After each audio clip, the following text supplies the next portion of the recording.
Bubit-bubit, anakku tuh bodong. Gimana ya caranya? Bener nggak sih bodong itu karena nggak dipasangin grito?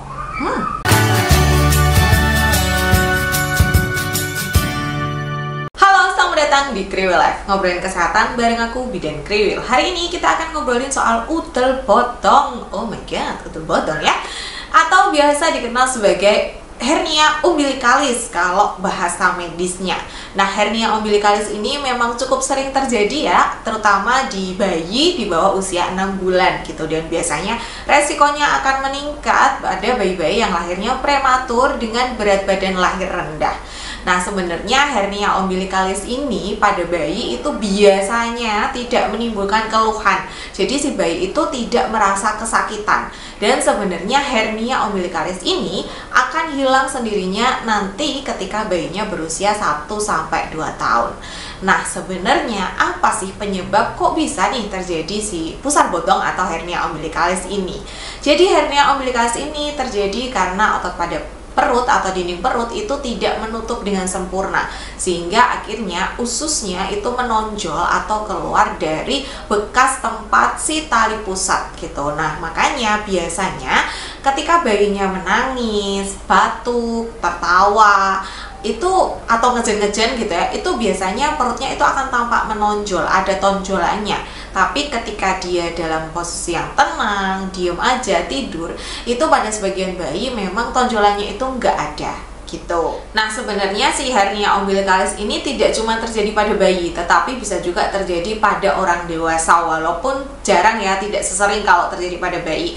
Nah, kalau pada orang dewasa ini bisa terjadi karena misalnya obesitas, kemudian ada penumpukan cairan, bisa juga karena cedera otot perut seperti itu. Dan biasanya kalau pada orang dewasa itu ada keluhan perutnya itu terasa nyeri.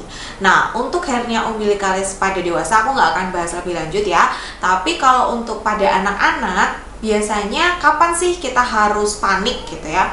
Nah, kita harus panik yang pertama kalau misalnya hernia umbilikalisnya ini bertahan sampai di atas 2 tahun. Karena kalau misalnya di atas 2 tahun masih ada atau bahkan sampai usia 4 tahun, biasanya memang akan dilakukan tindakan pembedahan. Karena harusnya itu udah nggak ada tuh kalau di usia seperti itu. Kemudian kalau kayak anaknya itu merasa kesakitan ya, tiap benjolannya itu tertekan atau tergeser sesuatu gitu, jadi benjolannya itu sakit dan benjolannya itu diameternya lebih dari 1,5 cm.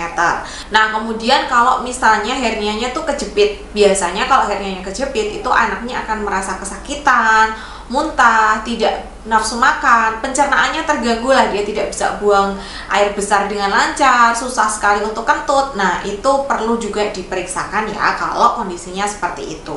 Apa sih komplikasi yang bisa ditimbulkan? Sebenarnya kalau pada bayi itu jarang, bahkan hampir tidak pernah menimbulkan komplikasi, karena tadi itu sebenarnya akan hilang sendiri ibu-ibu. Tetapi kalau misalnya terjadi komplikasi seperti hernianya terjepit tadi, otomatis kan usus yang kejepit itu kan jadi tidak mendapat asupan oksigen dan nutrisi dengan baik gitu ya, sehingga terjadi kerusakan tuh di area itu.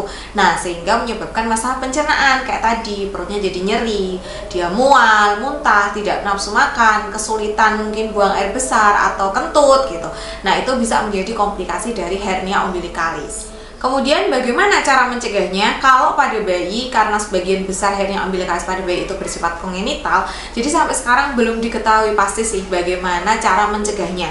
Begitu juga dengan cara pengobatannya, karena sebenarnya kan dia itu akan hilang sendiri gitu. Paling biasanya disuruh memakai kayak belt atau sabuk gitu yang khusus untuk hernia umbilikalis. Nanti aku kasih linknya di kolom deskripsi ya untuk itu. Nah, ada sebagian yang memang kayak ditempel koin aja gitu. Kalau aku sendiri kurang menyarankan untuk ditempel koin. Kenapa? Karena koin atau uang itu kan udah lewat berapa ribu tangan tuh sebelum sampai ke rumah kalian gitu. Bukan langsung dari Bank Indonesianya kan dapat koinnya. Jadi resiko sekali koin tersebut kotor. Kalau misalnya kayak pengen ditutup sesuatu, saran aku sih memang pakai sabuk yang khusus untuk hernia umbilikalis ya. Nanti bisa cek di kolom deskripsi box. Nah, untuk ibu-ibu yang saat ini anaknya bodong, sekali lagi itu bukan disebabkan karena tidak dibedong, tidak diglito ya. Jadi itu sebabnya tadi, karena otot perutnya tidak menyatu dengan sempurna. Jadi jangan nyalain bedongnya, jangan nyalain glitonya, dan tenang aja, itu bisa hilang. Diperhatikan aja, diobservasi aja apakah anaknya tampak kesakitan, kehilangan nafsu makan atau tidak. Kalau anaknya biasa aja, tidak rewel, ya tidak perlu panik. Siapa nih yang anaknya mengalami hernia umbilikalis atau udelnya bodong, bisa cerita di kolom komentar pengalamannya. Terima kasih sudah menonton video kali ini, sampai jumpa di video selanjutnya. Bye!